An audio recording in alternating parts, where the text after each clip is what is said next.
Salut! Alors bonjour et bienvenue dans cette vidéo. Aujourd'hui on va parler hypersensibilité et énergie. L'énergie c'est la base de tout, c'est la base de la forme, de la santé, des actions que tu vas poser. Donc si t'as pas l'énergie, t'as rien. Et en fait, quand on est hypersensible, on a cette tendance à s'éparpiller un petit peu partout et à se faire un petit peu phagocyter toute cette énergie, à se faire absorber, pomper l'énergie. Quand on fait ce que j'appelle l'éponge émotionnelle, c'est-à-dire lorsqu'on absorbe les émotions des autres, bah, du coup ça a un coût énergétique ce truc-là. Alors, en tant qu'hypersensible, tu as besoin, quel que soit ton mode de vie, quels que soient tes projets, tu auras besoin d'apprendre à préserver ton énergie.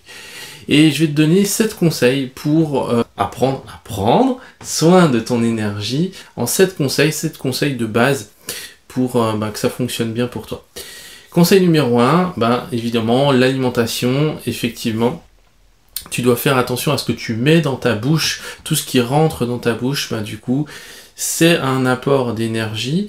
Et quand on est hypersensible et qu'on ne maîtrise pas encore tout à fait ces super pouvoirs d'hypersensible, eh bien on peut avoir tendance à pencher un petit peu sur des addictions, comme la consommation d'alcool, de drogue, d'aliments, et ça peut créer des troubles du comportement alimentaire.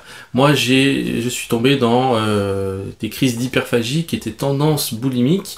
Bon, je me suis pas fait vomir, mais je connais bien ces troubles-là, et effectivement là c'est un petit peu le serpent qui se mord la queue si tu es là-dedans. C'est que tu as un problème avec ton énergie, parce que du coup, comme tu as un problème à gérer ton énergie, tu vas trouver des compensations dans des addictions, notamment les addictions alimentaires, que ce soit dans l'anorexie, l'hyperphagie ou la boulimie, et du coup, soit en te privant de manger, du coup tu vas pas avoir de l'énergie, soit en mangeant des grosses quantités et en mauvaise qualité des aliments supérieur aux besoins que tu as, du coup tu vas aussi avoir une énergie très basse. Et du coup, comme tu n'as pas l'énergie, tu peux pas avoir cette capacité de discernement pour faire tes choix dans ta propre vie. Donc c'est vraiment le serpent qui se mord la queue, c'est vraiment important de pouvoir apprendre à gérer ton énergie, et ça passe par l'alimentation. Et la question que tu peux te poser, c'est: est-ce que j'ai un rapport sain avec la nourriture ? Est-ce que j'ai un rapport sain avec la nourriture? Et si c'est pas le cas, c'est très dur de se sortir seul des troubles du comportement alimentaire. C'est possible, mais il y a besoin d'un accompagnement pour ça. Et si tu as besoin, sache que c'est une de mes spécialités. Je me suis spécialisé là-dedans, dans l'accompagnement des troubles du comportement alimentaire, hyperphagie, boulimie, et pour les personnes hypersensibles. D'accord? Donc si tu trouves que tu as un rapport qui est pas sain avec la nourriture et que tu n'arrives pas à sortir de ce cercle infernal, sache que c'est la première des causes de ton manque d'énergie, et comme tu manques d'énergie, forcément tu vas pas avoir le discernement ni la volonté de pouvoir t'en sortir seul. Donc si tu as besoin d'un accompagnement, tu regardes en description et on voit ce qu'on peut faire ensemble. Et voilà, donc ça c'est la première clé. Fais attention à ce que tu mets dans ta bouche. Et il ne s'agit pas non plus de tomber dans de la restriction, les régimes et tout ça, ça fonctionne pas, d'accord? Donc vraiment la question c'est: est-ce que j'ai un rapport sain avec la nourriture, oui ou non? Si ton rapport est sain, c'est très bien. Sinon, je t'invite vraiment à régler ce problème une bonne fois pour toutes, et j'ai développé une méthodologie pour ça, donc je t'invite à voir en description si ça t'intéresse. Deuxième conseil pour gérer ton énergie, fais attention à ce que tu mets dans ton esprit. Et oui, on est un corps et un esprit, et c'est aussi dévastateur de mettre des mauvaises informations dans son esprit que de mettre de la mauvaise alimentation dans son corps. C'est la même chose. Et donc fais attention à ce que tu regardes à la télé, dans les infos, à la radio, les journaux, et ce que tu regardes sur les réseaux sociaux. Tous ces trucs-là vont contribuer à plomber soit ton niveau d'énergie psychique, soit au contraire à la relever. Mais en général, tout ce qu'on regarde, ça plombe notre niveau d'énergie. Regarde un petit peu comment tu te sens au niveau énergétique après avoir regardé le journal de 20 heures. Il y a fort à parier que ton niveau d'énergie a baissé après avoir regardé le journal. En tout cas, t'es pas en super énergie. Pareil, regarde après avoir mangé un gros repas l'après-midi, comment tu te sens? Tu te sens lourd, tu te sens en basse énergie, tu es en pleine digestion. C'est exactement la même chose pour l'esprit. Quand tu mets des mauvaises choses dans ton esprit, des informations dont tu n'as pas forcément besoin, et en plus des informations anxiogènes, des informations, surtout en ce moment où il y a beaucoup de manipulation, je t'invite à être vigilant à tout ça, et ben du coup, ton niveau d'énergie va baisser forcément. Donc ce que je te propose si tu es dans ce cas-là, ça va être de faire simplement une cure médiatique. Ce qu'on appelle une cure médiatique, c'est pendant 10-15 jours, tu te coupes complètement des réseaux sociaux, d'internet, de la télé et de la radio, et tu vas pas en mourir, t'inquiète pas. Moi j'ai déjà fait, je vais bientôt te proposer un défi 7 jours, où pendant 7 jours, j'ai tout coupé, d'accord? Mais on peut faire plus de 7 jours, on peut faire 15 jours, fais au moins une semaine et tu vas voir que ton niveau d'énergie va vraiment remonter et ça va te permettre de retrouver peut-être cette capacité de discernement qu'on perd quand on est inondé de plein d'informations. D'accord? Donc vraiment, fais cette cure médiatique si tu sens que ça te plombe le moral. Et puis ensuite, pour reprendre l'information, interroge-toi si tu peux pas trouver des sources d'informations qui sont un peu plus... un peu plus positive, un peu plus objective aussi, et voilà, qui te plombe moins le moral, voilà, parce que t'as pas forcément besoin de savoir qu'il y a eu 3 morts à Atlanta, alors que tu es en train de manger ton repas tranquillement chez toi, et que tu as tes problèmes à toi, d'accord? Quand on est hypersensible, on va tout prendre pour nous, en fait, alors que, on peut pas porter toute la misère du monde, d'accord? Ça va pas fondamentalement changer ta vie de le savoir, mais par contre, ça va changer ton niveau énergétique, et du coup, ça va avoir un impact dans ta vie. Donc vraiment, sois vigilant à ça. Donc 1, sois vigilant à tout ce que tu mets dans ta bouche. 2, sois vigilant à tout ce que tu mets dans ton esprit.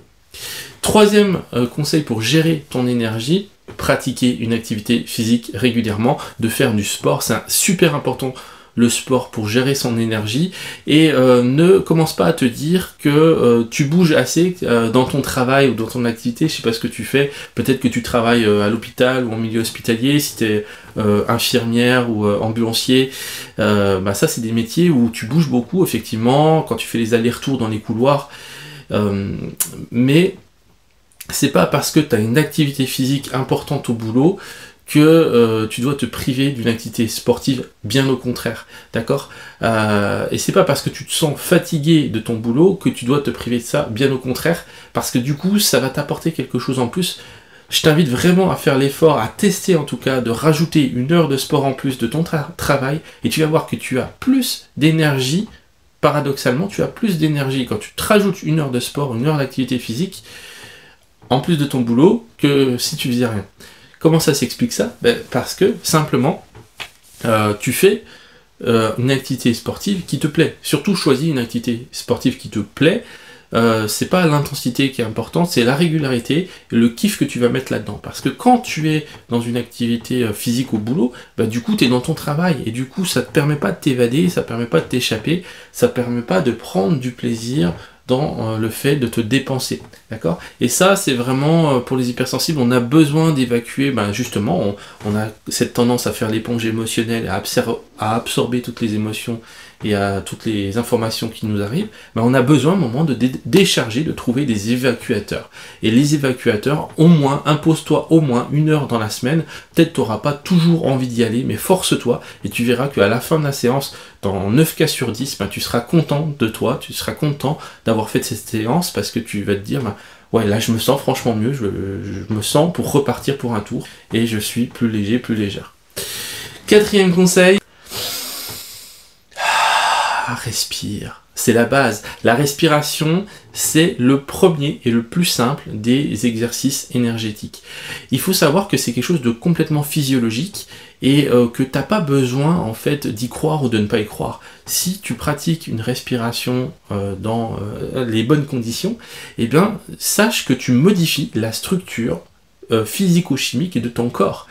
Tu sais que quand tu as une vie qui est très stressante, ton corps il a tendance à s'acidifier, ton corps il a tendance à s'acidifier, et ça c'est les conséquences du stress, du surmenage, du manque de sommeil, de toutes ces choses là. Ton corps s'acidifie et le terrain de ton corps devient propice au développement de maladies, et à long terme certains cancers et maladies graves. Donc ça c'est pas un truc à prendre à la légère. Et comment tu peux désacidifier ton corps? Simplement en faisant quelques exercices respiratoires. Il faut savoir que la force de la respiration te permet de modifier quasiment instantanément l'équilibre physico-chimique de ton corps, c'est-à-dire que toute l'acidité va être évacuée et remplacée par le jeu des équilibres acido-basiques en un terrain qui est plus basique, et donc tu vas désacidifier en fait ton corps. Si tu arrêtes de respirer pendant 10 minutes, ben, tu meurs quoi.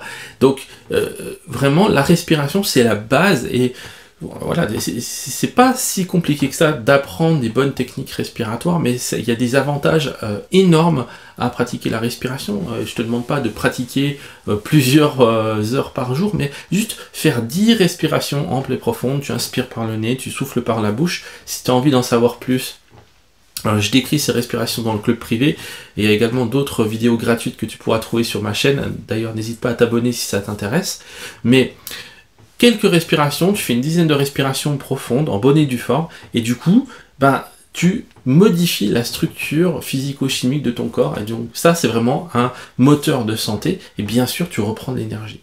C'est aussi un régulateur, la respiration psycho-émotionnelle, c'est-à-dire que selon la technique de respiration que tu vas utiliser, tu auras le pouvoir, la possibilité, soit de te monter en énergie, soit de réguler, de baisser en énergie. Effectivement, en sophrologie, en relaxation, on parle souvent de baisser le niveau énergétique, d'accord, parce que naturellement, on court tout le temps, on est stressé, donc on a besoin d'apprendre à se poser.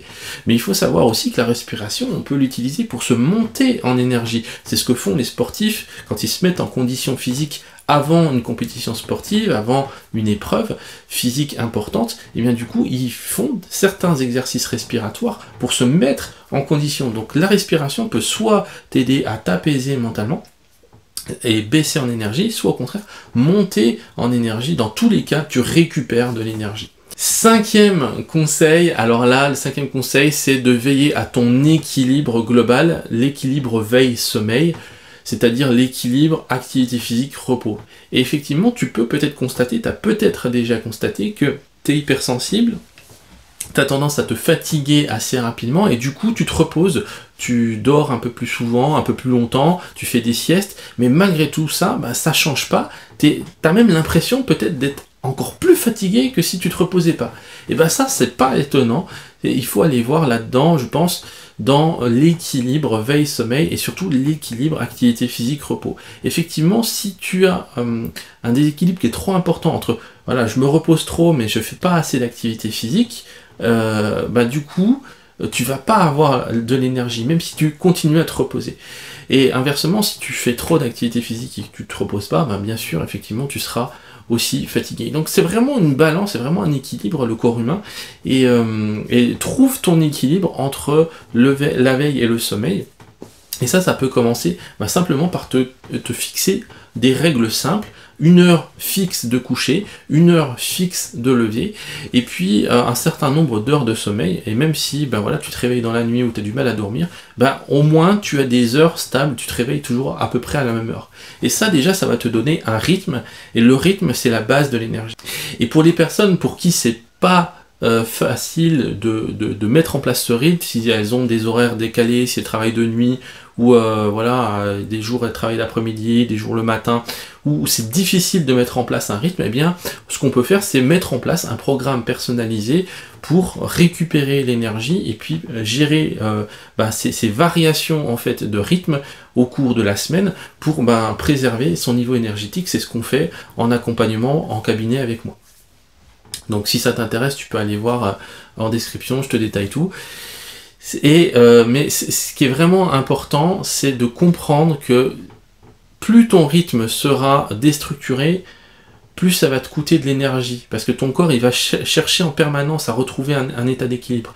Regarde ce que ça fait, tu as peut-être eu l'occasion peut-être de faire un voyage au bout du monde, et puis avec le décalage horaire, t'arrives, et puis là t'es complètement déphasé, t'es complètement crevé, parce que il y a le décalage horaire. Donc ça veut vraiment dire que le rythme c'est vraiment important, et pour retrouver le rythme, ça va te demander une grosse consommation d'énergie, d'accord? Donc plus tu seras calé avec un rythme fixe, et plus ce sera facile.